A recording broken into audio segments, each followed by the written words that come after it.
Hey golfers, today we're going to talk about something that most golfers don't like to talk about. Yeah, the shanks.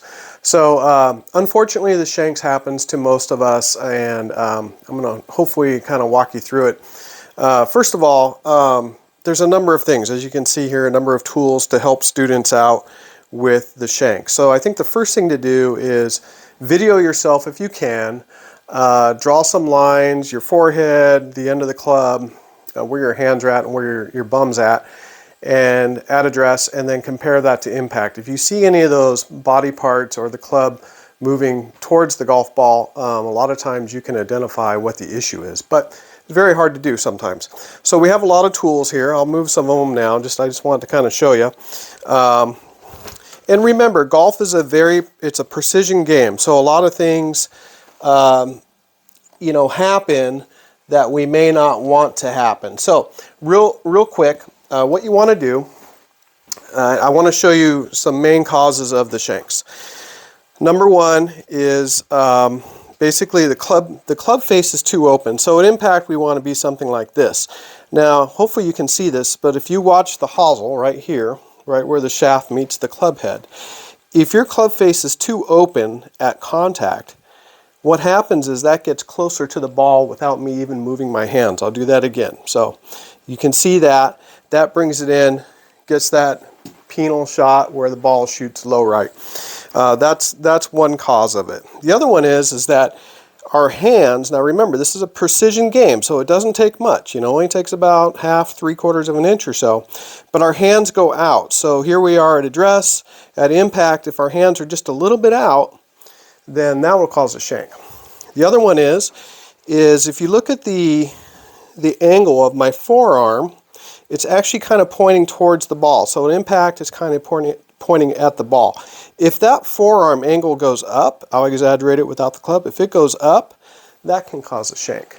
And lastly, probably one of the most common ones is where we straighten our forearm too early. So straight on, it would be like this. So if we straighten it out here, that throws the club head outside, like that.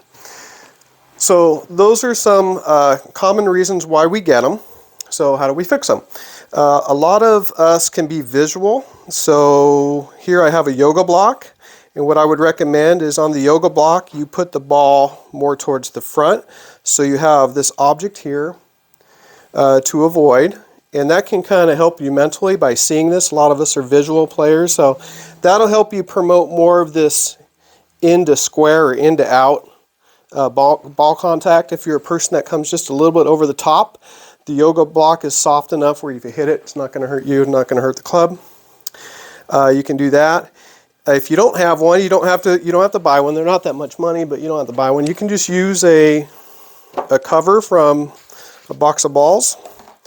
Save your cover. You can do the same thing. Take it to the range.